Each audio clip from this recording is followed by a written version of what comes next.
This tutorial is to learn how to draw the grids that you'll need to use for your computer-generated optical illusions. We're going to use a free program that you can get on the internet.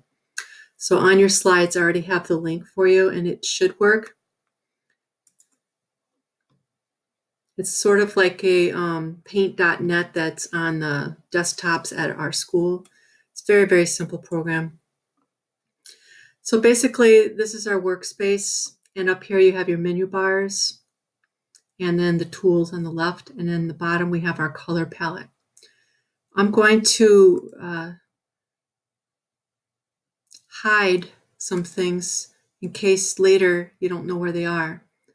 So if you're missing your colors, you just go to View and then make sure it's checked. Same thing with Toolbox. If you're missing your tools, don't panic. Just go back to View and then click. So you should have colors and tools for you to see and get started right away. All right. The first thing we want to do is draw a square or a rectangle that fills up the perimeter of this work area. It's okay if it doesn't go up perfectly to the edge. Then what I want you to do is to make that line really thick. Pick the thickest one. I suppose we had to do that in the first place. So I'm going to go to Undo. And this program doesn't let you undo too many things. So just keep that in mind. But now, because I had the stroke picked thick, now I can draw my rectangle. And I'm going to draw it from corner to corner. Whoops. All right. Take 3. So that's good enough for now. Okay. The first grid that I want you to do to play around with illusions is going to be just vertical lines. So technically it's not a grid, but it's going to be fun to color, and then we'll make it a grid later. So right now I'm going to change my line thickness to like maybe the second thickest. It's up to you what you do, but I'm going to give the illusion that this is getting, it's dark, getting light, just like hatching is. And so you're going to place your cursor well into that black edge of your rectangle and click the Shift key. It's very important that you do that so that you can just click and drag all the way down. Again, I don't care if it goes outside of the line, that's fine. Then you just figure out the spacing you want. Every grid's going to be slightly different. Here's what happens if you don't click the Shift key. It's just going to be hard and you'll have jagged edges and so forth. Although that one looks pretty good. But I'm just going to make sure that it's perfect. I'm actually going to make the line a little thicker. All right, so you can make these lines really close together, or you can just space them out any which way you want. And again, I think it's good to go beyond. So I'm going to do this really fast. So remember, optical art is supposed to make your viewers' eyes go crazy. So by using lines that are really close together, like if you're looking at it right now, it is really hurting my eyes. Actually, I like that line.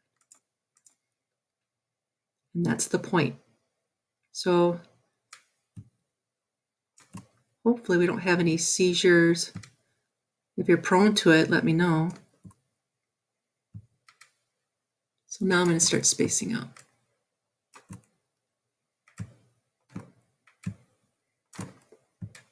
I'm going to gradually get bigger or wider and wider. Again, it's very important that your lines get into that black border or beyond it.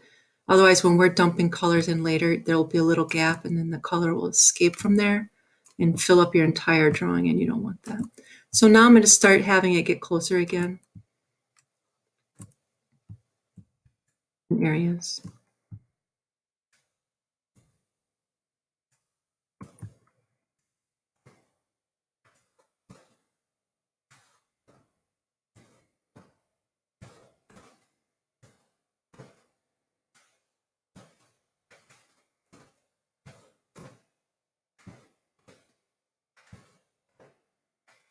Okay.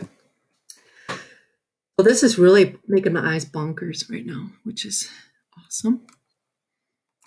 Okay. So once you have vertical lines in a rectangle, you want to save as. So go to File, Save As, and I don't care where you put it, okay? In my case, when it went down there as a download, I like to save it right away. So once you've saved as, it may pop off on the bottom of your screen, or show up, I mean.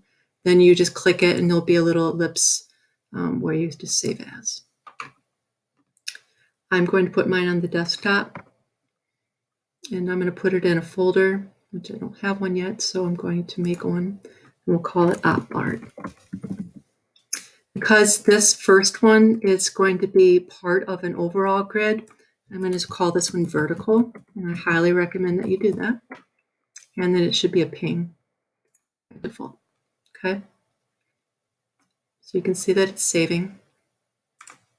Now I'm going to go back to this and turn it into a true grid that has horizontal lines, and I'll do this really quick.